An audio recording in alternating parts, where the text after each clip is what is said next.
Ever stop and think about how the metal body of your car gets its shape? Or the case on your phone? It's not magic, you know. It's a powerful, really precise process called sheet metal stamping. And today, that's exactly what we're breaking down. Let me just throw a number at you. Over $236 billion. That was the size of the global market for just one single manufacturing process back in 2023. I mean, that is a massive, massive economic footprint. So, what global industry are we even talking about here? What could possibly command that kind of value while kind of hiding in plain sight? Yep, you guessed it. It's the one that's hidden all around you. Inside your car, your kitchen, your phone, we're talking about the industry that creates all those precise metal components.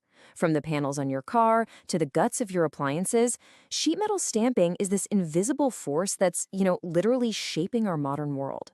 So every single one of those parts, no matter how simple or how incredibly complex, doesn't start on a factory floor. Nope, it starts as a really detailed plan. Let's dive into this blueprint phase, because this is where a project's success is decided before a single piece of metal is even touched. And it really all boils down to two critical choices right at the beginning. So question number one, what metal are you going to use? This is your first huge decision, picking the absolute perfect raw material for the job. The best way to think about this is that each metal has its own superpower, right? You've got carbon steel, that's your strong, affordable workhorse, perfect for things like car panels. Then there's stainless steel. It's the hero when you need to fight off rust, so think medical tools or kitchen sinks. Aluminum, it's all about being lightweight, which is why you see it in cars and planes. And of course, copper. Its whole thing is conductivity, making it absolutely essential for electronics. And this really gets to the heart of it. A key tip is to always match the metal sheet to the job. You need rust resistance? Go with stainless steel. Need something to conduct electricity? Copper is your answer. It sounds so basic, right? But getting this choice wrong can completely derail a project from the get-go. All right, so once you've picked your metal, you need the tool that's actually going to shape it. This tool is called a die, and believe me, choosing its material is just as critical as choosing the metal sheet itself. See, this die takes an absolute beating, so what it's made of determines how long it's going to last and how precise it can be. For most jobs, tool steel is your high-performance standard. But if you need something that can last for, say, 500,000 stamping cycles and maintain incredible precision, you've got to step up to carbide. It's way tougher, but yeah, it also costs more. This is where it all comes together in the digital world. Every single detail, the material, how thick it is, where the bends go, where the holes are punched, it's all finalized in what's called computer-aided design, or CAD software. You're basically building a perfect digital 3D model of the part before you even think about starting production. And when I say detailed, I am not kidding. With the right planning and the right tooling, this process can achieve tolerances as tight as plus or minus 0.03 millimeters. To put that in perspective, that's about half the width of a human hair. Just incredible precision. Okay, the blueprint is locked in. Now it's time for the main event. Let's head out to the factory floor and watch how a flat sheet of metal goes on this 5-step journey to become a finished part. So here's the roadmap for that journey. We start with blanking. Then we move to piercing. After that comes the big transformation, forming. And finally, we clean it up with trimming and cutoff. Let's break each of those down. All right, first up is blanking. Honestly, the best way to picture this is a giant industrial strength cookie cutter. A die comes down on the metal sheet with this immense force, and it just shears out the basic flat shape. That shape is called a blank, and it's the starting point for our part.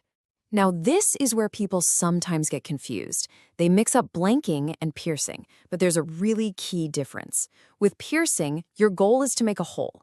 So that little piece that gets punched out, it's called a slug, that's just scrap. But with blanking, the piece that's cut out is the part you want, and it's the material around it that gets discarded. See the difference? It's all about what you keep. Okay, step 3 is forming, and this is really where the magic happens. That flat blank we made is now bent, it's drawn, it's stretched until it becomes its final three-dimensional shape. This is how you get those beautiful curves on a car door or the really complex geometry of a mounting bracket. So, just creating the shape isn't the end of the line. Not even close. The final stages are all about quality control and adding those finishing touches to make sure every single part is absolutely perfect. And you know what? A well-run stamping process is incredibly consistent. The goal is to hit a pass rate of over 98%. That means less than 2% of parts ever need to be reworked or are just scrapped. That level of quality doesn't just happen by accident. It's built right into the process with constant checks. And what are those checks looking for? Well, they're designed to catch common defects, things like burrs, which are these tiny, sharp edges left over from cutting, or wrinkling in the metal, stress cracks if it wasn't formed correctly, or even just scratches on the surface. Catching these early is everything. After a part passes inspection, it moves on to finishing. This is where it gets deburred to smooth out those sharp edges, washed to get rid of any oils from the machinery, and a lot of the time it gets coated or plated. That protects it from rust and just improves its final appearance. It's really that final polish that makes a part ready for the real world. Okay, so we've gone all the way from a digital blueprint to a finished part. But why does mastering this whole process matter so much? Let's zoom back out for a second and look at the big picture. One of the biggest impacts is in waste reduction.